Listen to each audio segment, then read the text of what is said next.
el ultimátum. Bueno, como siempre, hay que hablar lo primero de qué es el ultimátum, un concepto de lo que es el ultimátum. Del latín ultimatum, y este de ultimare, llegar al fin, se trata de un aviso, advertencia o amenaza de imposición a una persona o grupo de un plazo para hacer o dejar de hacer algo bajo amenaza de sanción o castigo si no se cumpliera lo requerido o exigido. ¿Está claro esto? Es una especie de aviso, una advertencia, una amenaza para hacer a alguien llegar este tipo de conminación para que haga algo o deje de hacer algo.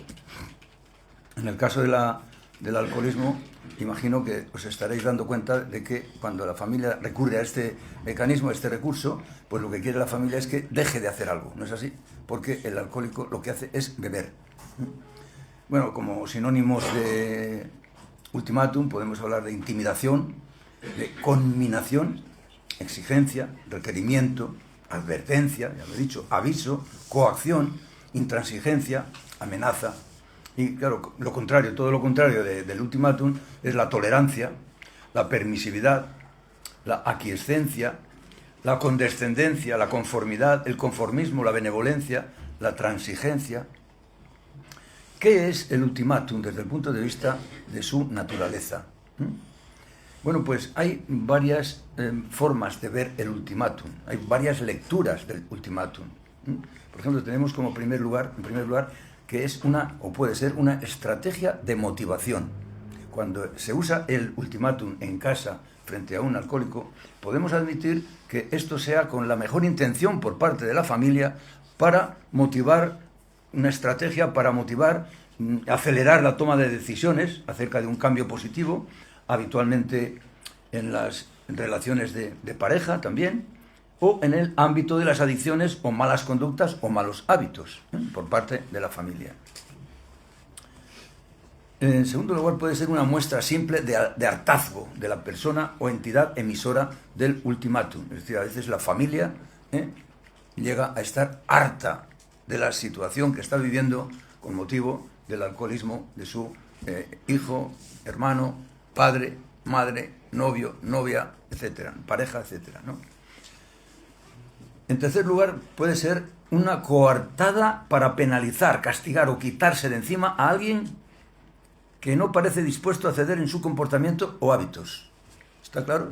Llega el momento en el que la familia o quien sea se harta de la conducta de esa persona, sea cual fuere el lazo, el vínculo que le une con ella, que le une a la familia con él o con ella, y entonces puede ser, como digo, una coartada para penalizarle.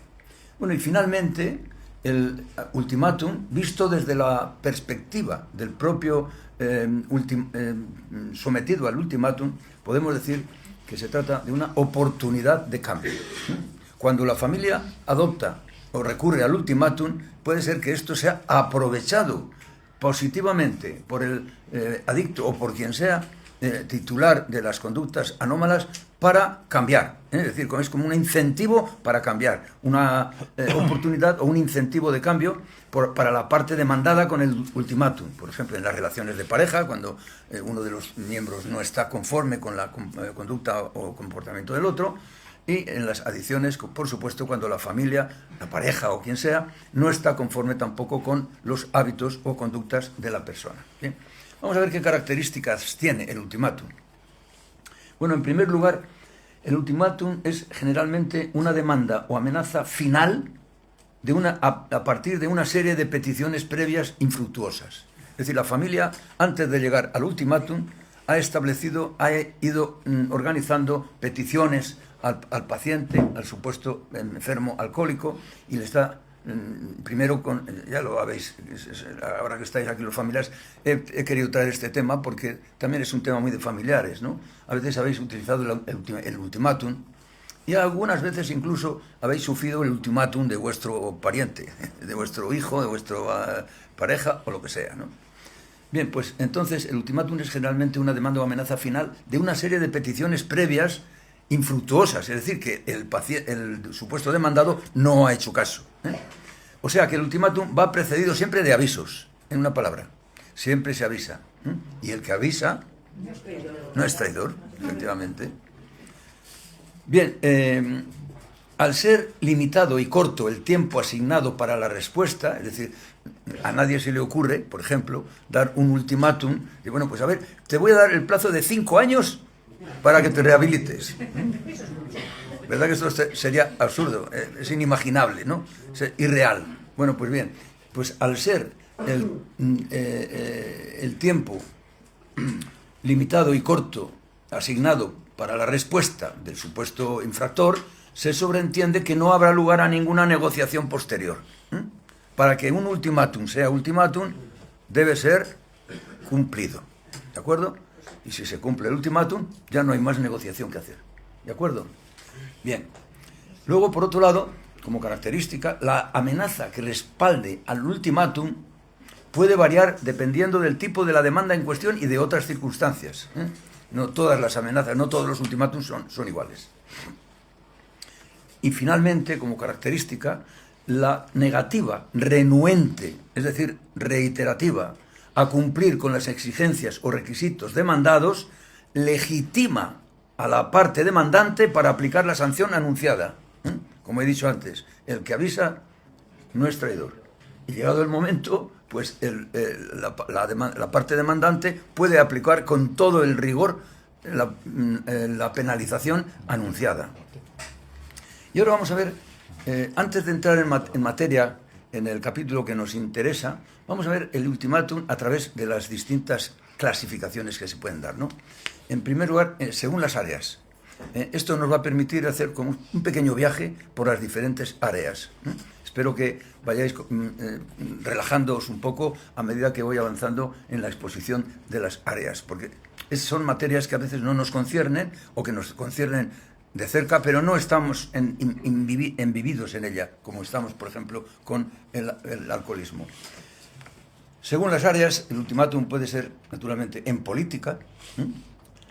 La amenaza del ultimátum diplomático puede consistir en varias acciones posibles, ¿no? Por ejemplo, acciones civiles, tal como restricciones comerciales, la aplicación de aranceles desproporcionados, esto lo estamos viviendo actualmente, es un ultimátum que nos ha venido del bueno de Trump, del malo de Trump. Entonces todos estamos viviendo bajo el símbolo del ultimátum. Y es por eso por lo que en cierta medida he elegido este tema, porque también es muy de actualidad, ¿no? Es decir, la aplicación de aranceles desproporcionados o embargos patrimoniales, que es muy de Trump, esto, que embarga la zona de Gaza, porque para eso es el salvador y el gran pacificador, ¿no? Es decir, siempre el pacificador se puede quedar, como si dijéramos vulgarmente, con carne entre las uñas, ¿no? Bien, en segundo lugar, puede consistir, aparte de en acciones civiles, como estas que estoy diciendo, en acciones militares disuasorias, de advertencia o castigo, como por ejemplo bloqueos navales o del espacio aéreo, acciones o sanciones militares de castigo, como bloqueo de planes armamentísticos, como el de Gran Bretaña a Portugal en el año 1890, ejecuciones disuasorias, que también las hemos visto. Bueno, hemos visto también recientemente, ¿no?, las ejecuciones disuasorias que han hecho los palestinos con los rehenes que obtuvieron de Israel para convencer a Israel que se retirara de los territorios, etcétera, etcétera. No deja de ser un ultimátum que, bueno, Israel se pasó por el arco de la trascendencia, claro. En una versión más grave, por supuesto, el ultimátum llega en el plano político a la guerra o a la invasión del territorio, como estamos acostumbrados a ver. Israel ha invadido los territorios palestinos como si fueran una especie de granja propia, de su propiedad. Bien, pasamos ahora a otro ámbito menos polémico. En el ámbito jurídico, los ultimátums, eso lo saben muy bien los juristas, los jueces y los abogados, etcétera, y a veces los propios usuarios, los propios personajes de la realidad, ¿no?, los ciudadanos, suelen estar vinculados a un procedimiento judicial, cuando el juez dictamina la obligatoriedad de comparecencia del acusado y los testigos o peritos bajo amenaza de sanción, o la obligatoriedad del procesado de aceptar y cumplir la sentencia previa conformidad entre defensa y acusación bajo la amenaza de sanciones más graves, desahucio, prisión, etc. Yo mismo he sido víctima del rigor de la justicia cuando en una ocasión que no pude asistir a la comparecencia que me habían notificado, pues me pusieron en aquel entonces una multa de 25.000 pesetas. Sí, sí. Como os lo digo, desde entonces no he faltado a ni una, a ninguna comparecencia, claro. Bueno, en el ámbito social puede darse, por ejemplo, en un secuestro, en el que el ultimátum se traduce en la amenaza de los secuestradores para asesinar a los rehenes si no se cumplen sus exigencias o condiciones, o de las autoridades para detener a los secuestradores por la fuerza si no se cumplen las suyas. Es decir, cada cual actúa poniendo las condiciones y estableciendo los requisitos correspondientes. Bien, en el ámbito empresarial se da el ultimátum con motivo de una transacción en la que la empresa exige un pago adelantado para realizar una determinada operación, o de lo contrario anula la operación. Esto estamos acostumbrados a verlo en la realidad. Si no me pagas esto por adelantado, no hay operación. O bien el ultimátum del empleado a su jefe, avisándole de que si no recibe su salario en las próximas 24 horas, emprenderá acciones legales. Normalmente el jefe coge el papel y lo tira a la papelera y sigue con lo suyo, normalmente.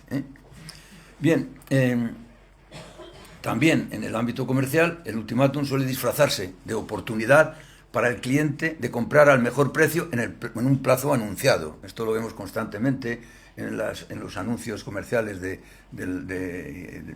Internet, en los que dicen, ya quedan pocas plazas para esto, quedan pocos ejemplares, aplícate y compra el tuyo, etcétera, etcétera. Es una especie de ultimátum, ¿no? Pero yo creo que también un poco fraudulento, ¿verdad? Bueno, en el ámbito afectivo también. El ultimátum puede darse mediante la exigencia de una a la otra parte de abandonar a la otra, por ejemplo, si no declina en una relación extramatrimonial que mantenga so pena de enfrentarse a un divorcio. Esto también lo vemos a veces en la realidad.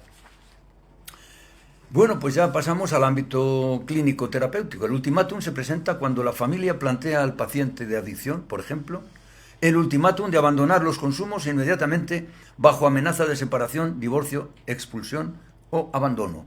Esto suena seguramente a algunas de las familias que estáis aquí.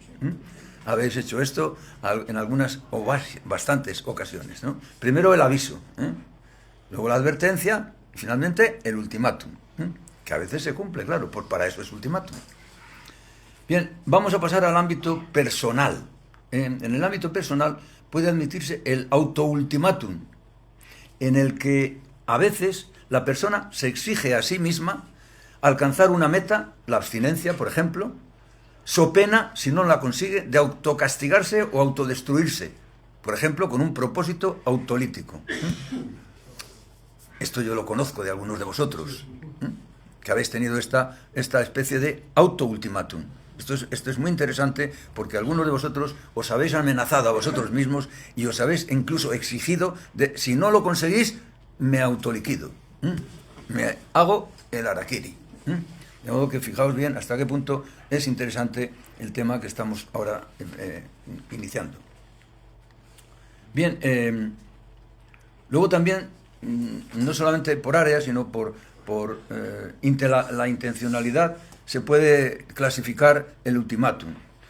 Según la intencionalidad, el ultimátum puede ser o bien auténtico, veraz, que cumple antes o después con la amenaza formulada. Es decir, por eso he dicho antes que el formulario, para ser auténtico, tiene que cumplirse, porque si no se convierte en una broma o se convierte en una especie de burla.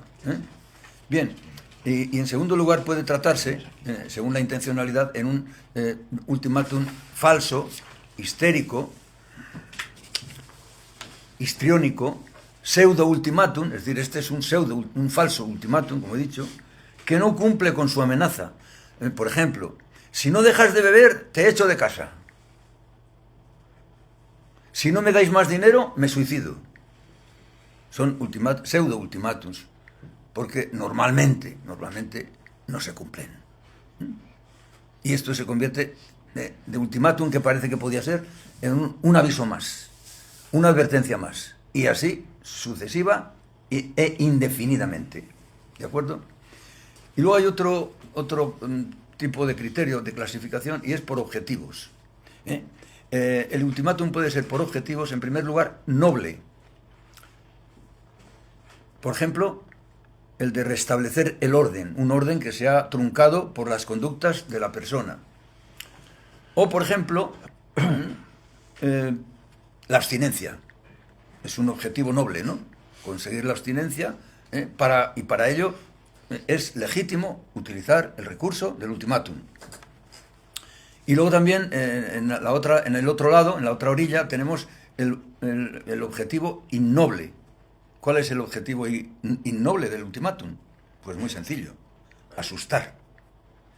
Asustar a la persona.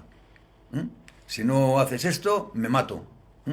Hay algunas ocasiones en las que las familias incluso pueden recurrir a este tipo de recursos del ultimátum o de avisos que no son demasiado éticos, porque si falla se convierte en un acto fallido, una intención fallida que da lugar a la risión de la persona demandada. Asustar, llamar la atención. A veces el ultimátum se hace con el fin de llamar la atención. El ultimátum de una persona, una persona histérica que está diciendo constantemente: me voy a matar, me voy a suicidar. Está siempre haciendo esta advertencia, siempre este ultimátum. Como no me deis esto, como no hagáis lo otro, me tiro por la ventana o me suicido. Bueno, pues obviamente afortunadamente, claro, este tipo de ultimátums no se cumple en una gran proporción de casos, en cuyo caso el ultimátum se convierte en un mero gesto, un gesto de amenaza, un gesto de intención innoble, porque lógicamente estamos jugando con la vida, ¿no? Luego también un capítulo que me interesaría comentar es el de la dinámica del ultimátum. Ante la propuesta del ultimátum caben diversas opciones como respuesta del sujeto o grupo amenazado. Primera respuesta: cumplimiento correcto de las exigencias del ultimátum, que obviamente debe paralizar la amenaza explícitamente formulada. ¿No es así? Si se cumplen las condiciones exigidas en el ultimátum, lo normal es que ya ese ultimátum deje de serlo. Esta opción representa, por encima de la amenaza que conlleva el ultimátum, una oportunidad de regularizar y normalizar su vida, tanto en el caso de la relación de pareja como en el ámbito clínico de las adicciones. Es decir, un ultimátum para un adicto supone, lo hemos dicho ya, una auténtica oportunidad para el cambio. Y en el ámbito de la relación de pareja, pues igual, también un ultimátum sirve para afinar y regularizar y ajustar unas relaciones que pueden estar desajustadas por los comportamientos de alguno de los miembros de la pareja o de los dos.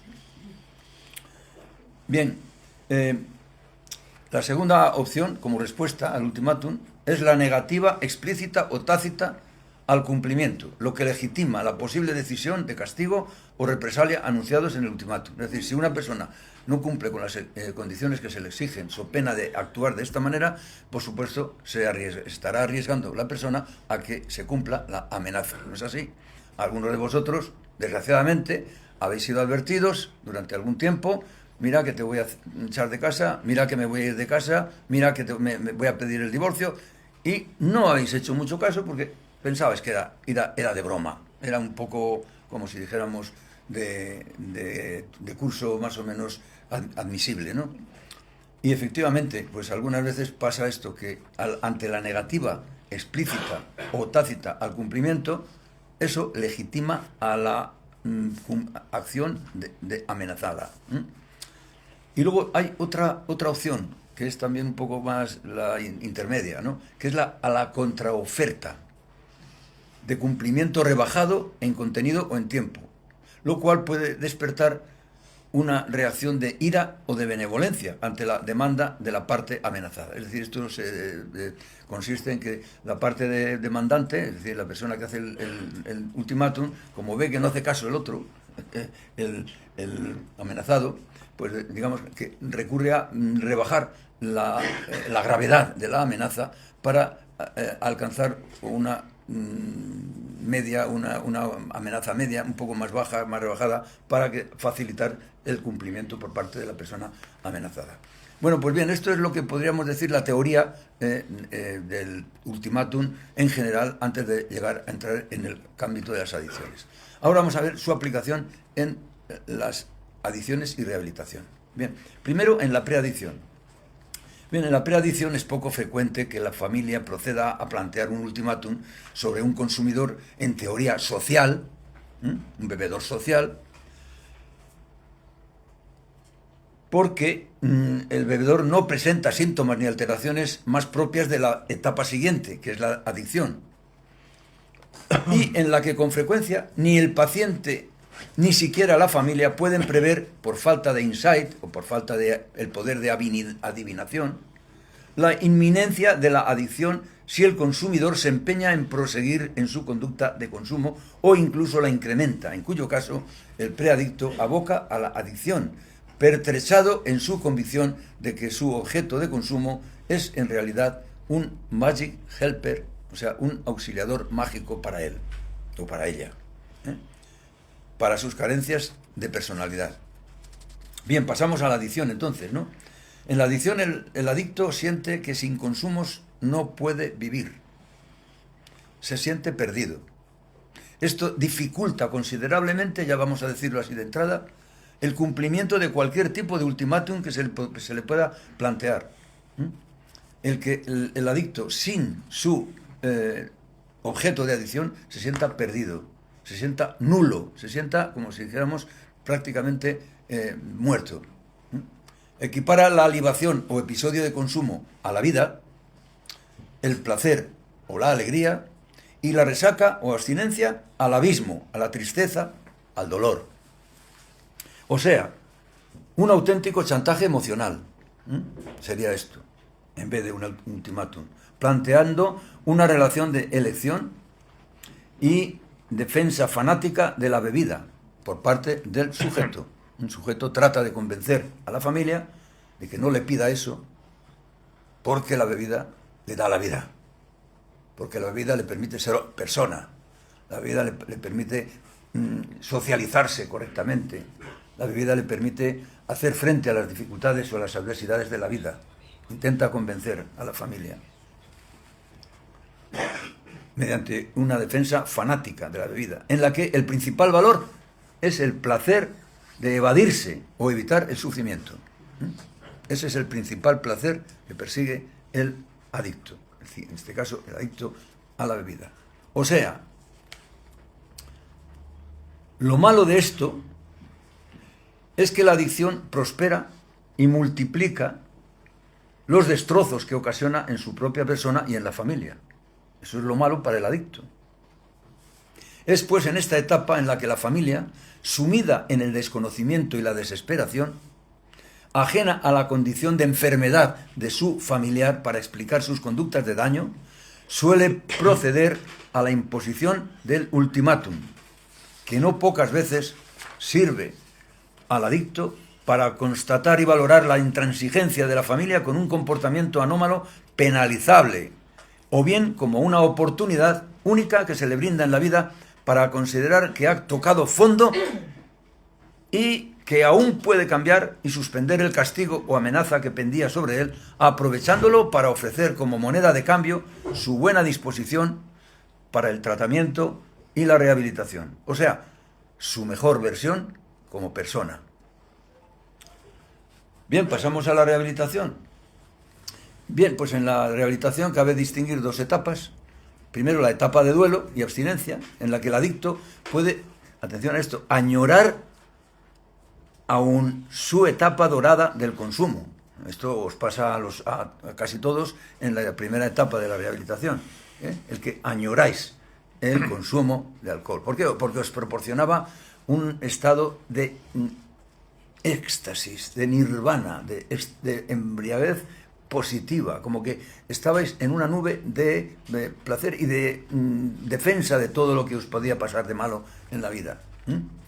Entonces, puede añorar su etapa dorada del consumo, es decir, el jolgorio que le entraba, la felicidad que le entraba de consumir, lo que, unido a la experiencia del dolor y sufrimiento por su falta, explica sus dudas frente a la abstinencia impuesta y frente a la prohibición del placer.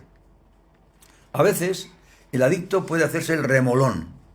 Esto es muy común, es muy frecuente, que se haga el remolón. Que diga, no, esto lo hago yo cuando quiera. Esto está para mí, está chupado. Y acudir de mala gana a sus obligaciones terapéuticas. Y esa es la coyuntura idónea para que la familia actúe imponiendo al adicto la disyuntiva. O cumplir rigurosamente con los preceptos terapéuticos, terapias y decálogos, o se vuelve a plantear de nuevo el ultimátum, o sea, si no se cumplen las condiciones, el abandono familiar. ¿De acuerdo? En favor del adicto, en esta etapa se recupera su pensamiento dimensional, que permite al paciente relativizar su sufrimiento en aras a un futuro mejor, haciendo en muchos casos ocioso e innecesario el recurso familiar al ultimátum. Bien, pues ya pasamos a la etapa de plenitud en la que estáis, afortunadamente, muchos de vosotros. En la etapa de plenitud se alcanza el más alto nivel de pensamiento maduro. Esto como entrada. Se potencia el pensamiento racional y dimensional, aceptando la renuncia al consumo como fuente de crecimiento y maduración personal. Se sufre, pero el sufrimiento genera y proporciona satisfacción y felicidad, más importante que el placer. Y la guardia de prevención se vive también como una situación de estrés relativa y pasajera, a través de la cual obtiene la tranquilidad de una vida sin sobresaltos ni amenazas de recaída. Este es el auténtico seguro del adicto en rehabilitación, que hace innecesario todo ultimátum. El que apunta y defiende su abstinencia y rehabilitación con uñas y dientes, por encima de todo, sin necesidad de que nadie se le someta a un ultimátum.